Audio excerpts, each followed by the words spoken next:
I was at the Grammys when Miley won. You were. And I'll never forget the things that she said on stage because she just didn't give a fuck. And I was like, it's so refreshing.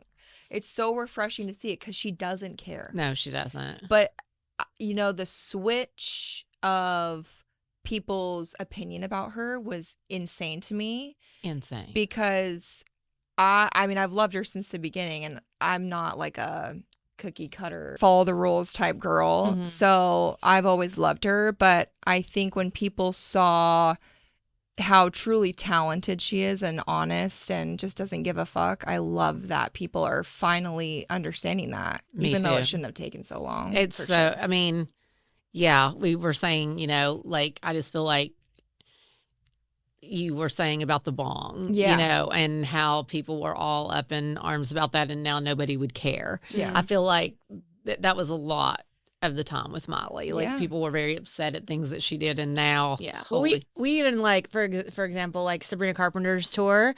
I went to see it in Nashville. She's amazing. Yes. It's like the best show. Yes. But it's like very like sexy and Yes. and like scandalous in ways, and it's things that like Miley would have been crucified for doing. Yes. Like the the finger, pole. the finger. Yeah, and thing the with- pole like at the whatever show, which and really, truly was just to hold on to so she didn't fall off the ice cream cart.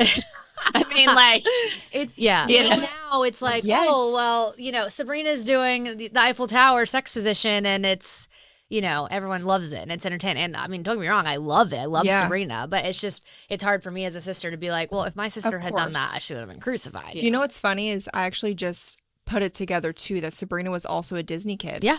She had a Disney Channel show. So it's so interesting how that's changed. But what people don't get, or they do, they just choose not to look at it in the correct way, is that Miley was doing what every normal teenage girl is doing. totally. There's everything that she was doing was so normal, actually dimmed down from what most of us were doing. It just Totally. unfortunately was in front of millions of people. Absolutely. So of course she's going to get eaten alive. Yep. Speaking of motherhood kids, you have a lot of them. Yes. We have that in common. I love that. But I kind of want to pick your brain about having kids in the limelight. Mm.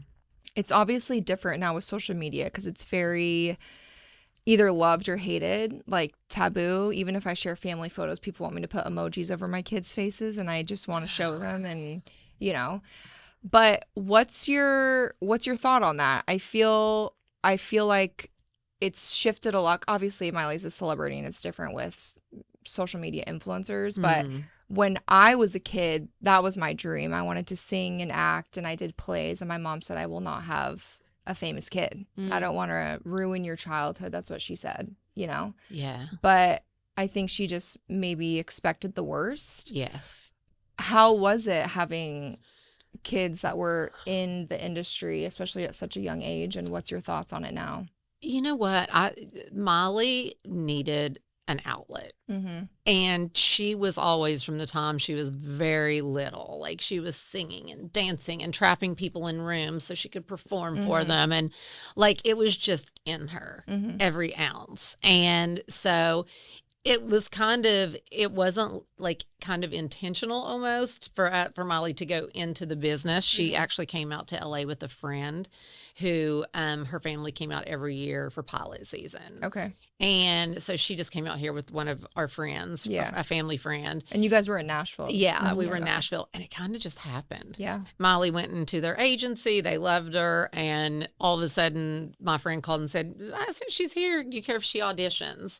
And she just fell in love with it. Yeah. And a year later, she had Hannah Montana. Wow. So, That's crazy. and because my ex-husband was already in the business and it wasn't foreign to my children because they had grown up with a famous dad. They dealt with you it. saw the behind the scenes and everything growing up. Yeah, and traveled with him and would go out on stage with him. And so it was kind of just a natural progression for my kids. I think because people ask me all the time, like they'll meet Brandy or Noah or Molly and, they're always like, your kids are so awesome and grounded and down to earth and this and like, why? And I've thought about it and it's kind of, and I think it wasn't, they went from being just kind of normal and not understanding what this world looked like. it was just kind of natural to them. They were used to it from the They beginning. were so used to it. Yeah, which I think is good and healthy because I feel like, especially when they come from nothing to all of a sudden this huge influx of attention and money, Yeah. it can get really bad really fast. Totally. But I try to balance, with my kids. I don't ever like make them do ads or any of those things that people want you to do on social media, because a lot of brands will say, hey, like when I first started social media, I would do this funny voiceover with my daughter Stevie, where I would like vlog her day when my son was at preschool, and she's like 10 months old and she was such a chunk and so funny. And so I would do these funny voiceovers and they just went so viral. And I took them off the internet now because people are so weird about kids. They are. And I turned down so much money in ads because companies would say, we want to work with you, but we want you to do it in a Stevie voiceover. I'm like, I'm not going to make my kid make me money. You know what I mean? Yeah. It was such a weird thing. And I wish people saw the behind the scenes, because I got so judged for sharing the most proud thing in my life, which is my kids.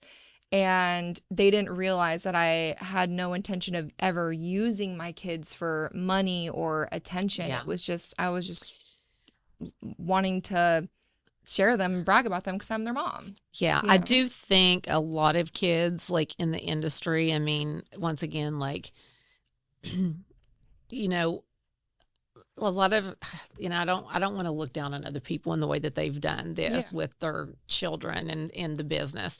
But I think a lot of parents do kind of like move to LA with their child, and then all of a sudden they've quit their jobs because they have to be on set or they manage their kids.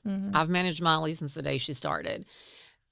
The one thing about it is like, I didn't need that money to support our entire family. And a lot of families that move out here that then quit their jobs and become the manager, and like, it's a whole thing where then, your children's kind of supporting you and your family to be here. And it's I think it's really tough, and it would be so hard to be in that position because, if your kid's under the age of, I guess, 18, then, you have to be on set with them. And, but I saw a lot of, people that, neither parent worked because they were just managing their kid, and then the other kids were homeschooled. And I think that's when it gets Messy. tricky. Yeah. What's your thoughts about influencers showing their kids on social media? I think probably because I'm so used to it, it doesn't bother me. Yeah. Yeah. I think everyone, you do you and I'll do me. We I love say to that say all this. the time. Like, if you want to do it, awesome. And if you don't, then don't. But I hate that totally. everybody judges everybody for their decision.